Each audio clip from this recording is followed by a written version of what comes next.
کے لیے مزید آپ دیکھتے ہیں حضرت علی رضی اللہ عنہ بیان کرتے ہیں کہ رسول اللہ صلی اللہ علیہ وسلم نے فرمایا کہ جب میری امت میں 15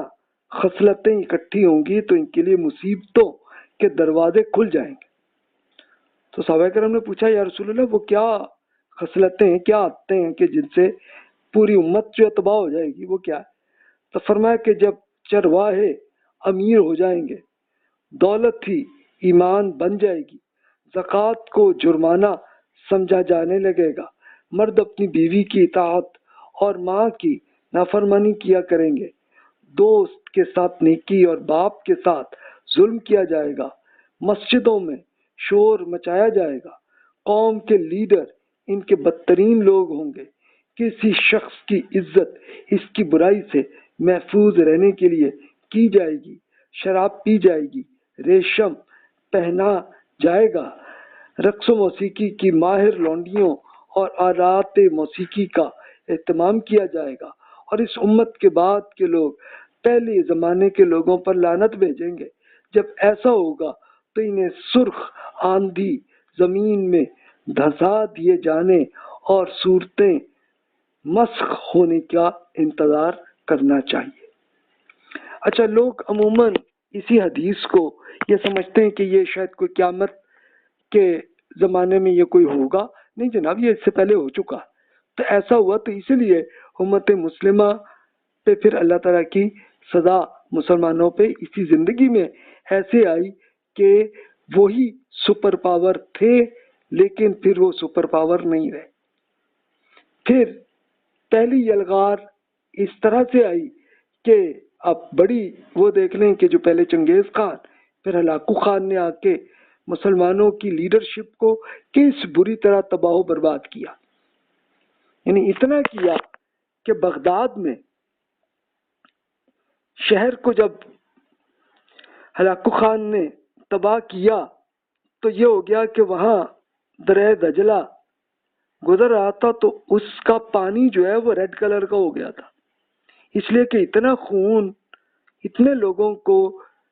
ہلاکو خان نے قتل کیا کہ اس کے نتیجے میں پھر ظاہر لوگوں کے خون ہی اس میں پھر گرنے تھے دریا میں، اور دریا جو ہے وہ ریڈ کلر کا ہو گیا تھا. اچھا، پھر ایک تو یہ آئی، پھر دوسری یلغار بڑی جو آئی وہ یہ کہ ہمارے ہاں یہی حرکتیں کرنے لگے لوگ، اور اسپیشلی لیڈرشپ جو ہے، عام آدمی تو کر ہی لیتا ہے ایسی حرکتیں، لیکن لیڈرشپ میں یہ حرکتیں ہوئیں تو اس کے نتیجے میں پھر دوسری بڑی سزا آئی کہ یورپی قومیں مسلم ممالک پہ آ کے قبضہ کر بیٹھی. تو یہ کولونیلزم کا جو پیریڈ ہے یہ بنا. اچھا، ابھی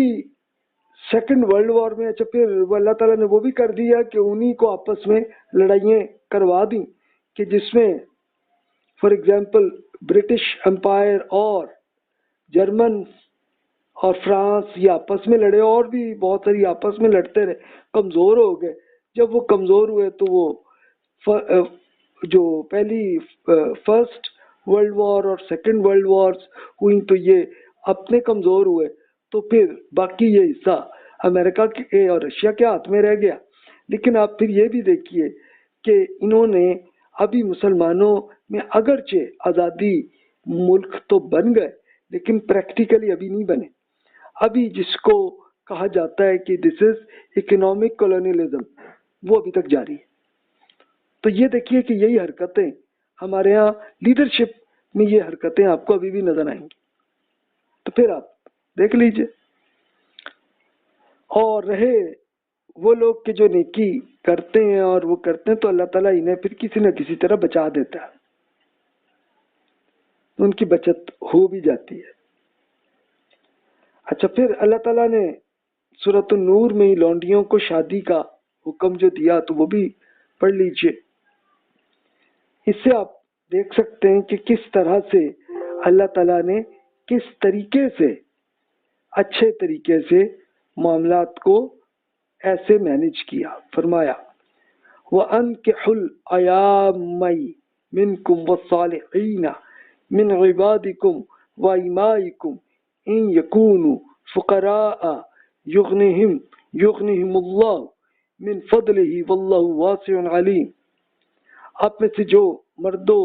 खातून मुजर्रद हैं यानी अकेले हैं तो इनकी शादियां कर दिया करें, और आपकी लौंडी गुलामों में से जो नेक लोग हों तो इनके निकाह भी कर दिया करें। अगर वो गरीब भी होंगे तो अल्लाह इन्हें अपने फजल से गनी कर देगा। अल्लाह बड़ी वुसअत और इल्म वाला है।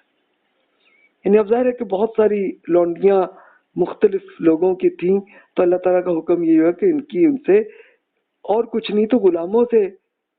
लौंडियों की आपस में शादी करवा दे। और स्पेशली कि जो यहाँ तक कि जो गरीब आदमी है वो आज़ाद आदमी है तो वो भी किसी लौंडी से शादी कर ले ताकि इसका मामला चले। तो अब ये देखिए कि वो जो काबा गरी का सिलसिला जारी था तो इसको अब फ्यूचर के लिए ख़त्म करने का भी ये तरीका किया कि भी उन्हीं लौंडियों की शादियां करवा दें ताकि इनका स्टेटस भी अच्छा हो जाए और वो फिर नॉर्मल हालत में आ जाए। फिर सूरत निसा में भी अल्लाह ताला का यही हुक्म ऐसे आया, फमल्लम यस्ततिअ मिनकुम तौलन अन यनकिहल मुहसनातिल मुमिनाति फमिम्मा मलकत अयमानुकुम मिन फतयातिकुमुल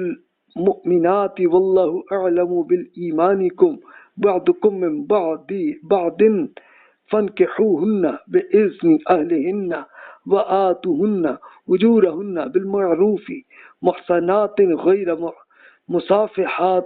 मुसाफिहातिन वला मुत्तखिज़ाति अखदान। जो शख्स आप में से इतनी ताकत ना रखता हो कि वह आज़ाद मुसलमान ख़वातीन से शादी कर सके तो तुम्हारी उन लड़कियों में से किसी से निकाह कर लें कि जो तुम्हारी मलकियत में हो, यानी जो लौंडियों और मोमिन हो। अल्लाह आपके ईमान का हाल तो बहुत बेहतर जानता है, लिहाजा इनके सरपरस्तों की इजाज़त से इनसे निकाह कर लीजिए और मारूफ तरीके से इनके महर भी इन्हें अदा करें ताकि वो हसारे निकाह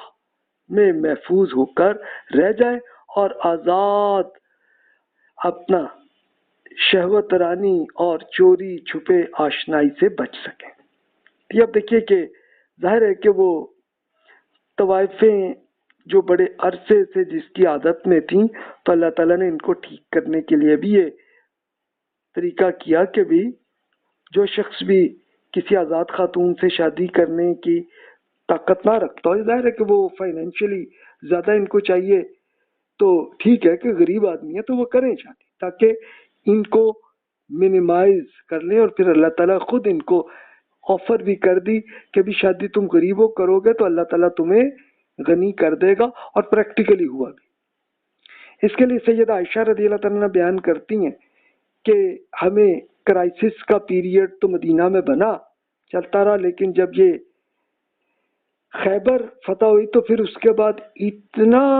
फाइनेंशियली इतनी कुछ मिल गया कि फिर तो हमें कभी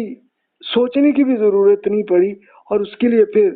सैयदा आयशा रज़ियल्लाहु तआला अन्हा भी और सारी उम्महातुल मोमिनीन रज़ियल्लाहु अन्हुम हर वक्त रोज़ाना ये क्या करती थी कि गरीब लोगों तक पहुंचाती होती थी उन्हें खाना और सब कुछ। और वो आप कहेंगे वो अब गुलाम कहाँ रहे, ये वो अभी कौन रहे कि जो गरीब थे, तो बहुत से लोग अभी भी हिजरत करके मदीना आ रहे थे, कई और कबीलों के वो थे मुख्तलिफ इलाकों के, जैसे अबू हुरैरा रज़ियल्लाहु अन्हु। इनका तो खैर मैंने कबीला देखा, ये सऊदी अरब में अलबाहा का एक शहर है और एक अबहा शहर है, दोनों के बीच में एक खास पहाड़ों के अंदर ये कबीला अभी भी मौजूद है अबू हुरैरा रज़ियल्लाहु अन्हु का। तो वो वहां से अपने कबीले को छोड़ के और मदीना आ गए थे और 3 साल तक जब तक रसूलुल्लाह सल्लल्लाहु अलैहि वसल्लम की मौजूद थे तो आपसे तरबियत हासिल करते रहे। ये आप देखिए कि ये इस तरह से फिर लोग आते थे ना, तो फाइनेंशियली अल्लाह ताला ने इन्हें किया और अल्लाह ताला ने इनके फाइनेंशियल मुश्किलात का हल भी कर दिया। फिर ये भी फरमाया कि लौंडियों की तालीम और तरबियत भी करें और इन्हें आज़ाद करके इनसे शादी का हुक्म दिया। अब ये बहुत सारी लौंडियां ऐसी भी थी कि जो भी लड़कियां थी। तो इसके लिए अबू बरदा के वालिद यानी उनके जो वालिद साहब थे रज़ी अल्लाह तआला, उन्होंने बताया कि रसूलुल्लाह सल्लल्लाहु अलैहि वसल्लम ने इरशाद फरमाया 3 अफराद के लिए दुगना अजर है, यानी डबल अजर है। पहला,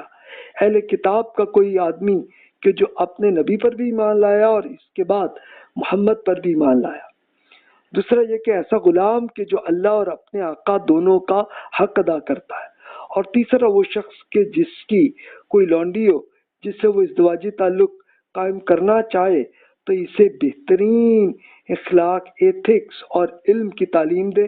इसके बाद इससे आज़ाद करके इससे शादी करे, इसके लिए डबल अजर है। अब आप सोचें कि ये कितना बड़ा अजर होगा